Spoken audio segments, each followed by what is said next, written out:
Hey everybody, the Robot here, Vespa Motorsport here in San Diego, scooterwest.com. What am I sitting on? I don't know. Oh, this is a 100 Sport. It's quite a unique scooter in the worldwide scheme of Vespas. It was sold in the United States from 1980 to 1981. It's kind of a little bit of a bastard. I don't want to pick on it, but it's based on the Vespa 90, kind of Vespa 50 style bike. It's only got a 3-speed on it, but it's a 100cc. And the motor's kind of like, for what it is, it performs pretty good considering it's a 3-speed piece of crap. Sorry, I don't want to pick on it, but just step up to the plate and get a Primavera pretty much. But it's kind of one of the, unique scooters that they had for the American market. It's got some of the goofy things that all through the 70s that the American market scooters had. The pod turn signals, the speedometer in miles per hour. Here's something that's pretty funny. You can zoom right into here. I don't even think it hits 55 miles an hour, but back in the late 70s through the early 80s, they had one of the U.S. regulations. They had the mark where 55 miles an hour was. 55 was a speed limit for many, many years. Supposedly to conserve gas or whatever, because Americans were all about big gas guzzling cars and all that stuff in all that time. So speedometers always marked 55. And I thought that was pretty funny that the 100 Sport has a speedometer that tells you where 55 miles an hour is, even though the scooter probably doesn't hit 55. It's fine along downhill and probably throw it in neutral or something. Enough picking on the scooter. I like all Vespas. Get back to the point.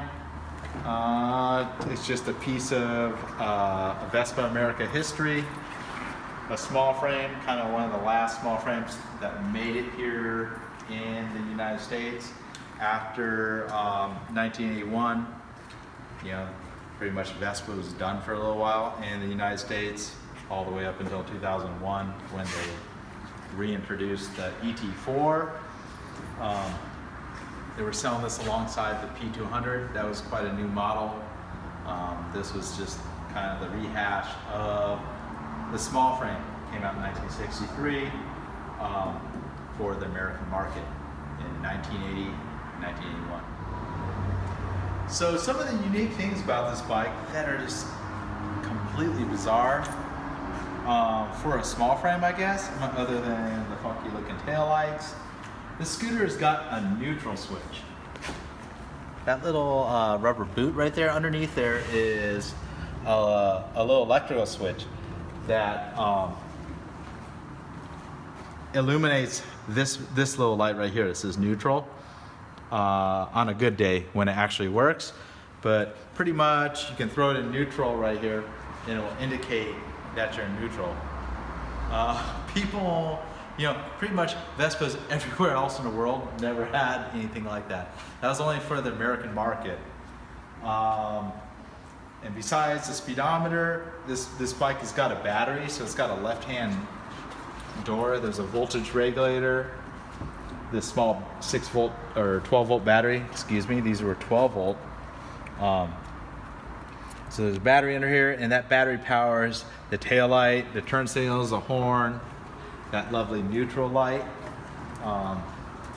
Just some odd little twists that they had added for the American market scooters, especially for this scooter. One little side note: if you get into the motor, the stator plate on this is very much like a P200 or the Vespa Primavera ET3, which is the Primavera, the 125 small frame Vespa, same shape as this, but a 4-speed 125 engine with a 3-port engine. Has a little bit higher test than the rest of the small frame line.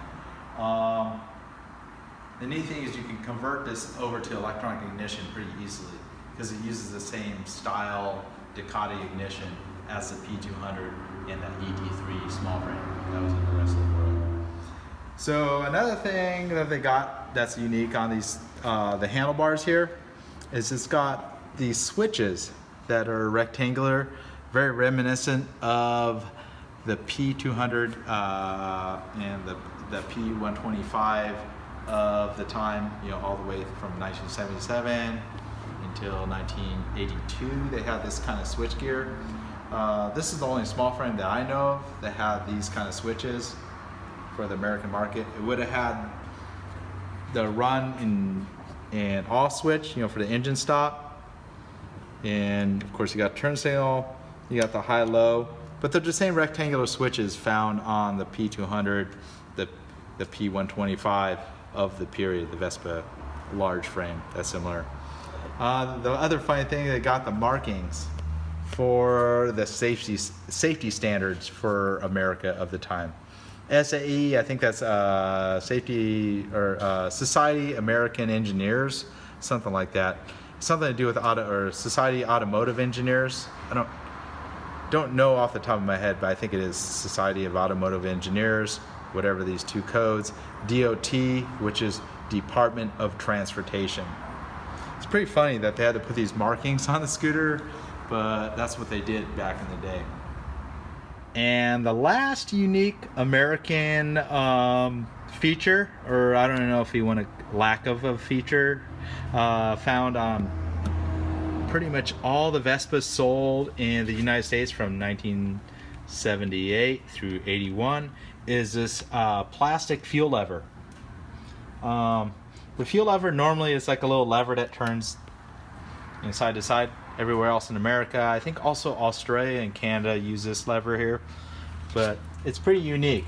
You know, it has a little white mark that's on, there's off, and there's reserve. And it's just a completely different design than what they used in the rest of the world for the Vespas, but the 100 Sport included this completely unique, different fuel control lever itself, or whatever you call it. So when that unique plastic lever breaks, a common mod is to install this little plate and put the correct, proper European style fuel lever. It works like this. So that's on reserve. Of course it matches to the fuel tap that's installed on the tank itself. The turn signal pods found on the 100 Sport versus the pods that were found on similar era or kind of prior era rallies and sprints, they're black. These are black plastic. The stems are aluminum that are black painted, and that's the only scooter I know of that had these pods, but they were in the black finish.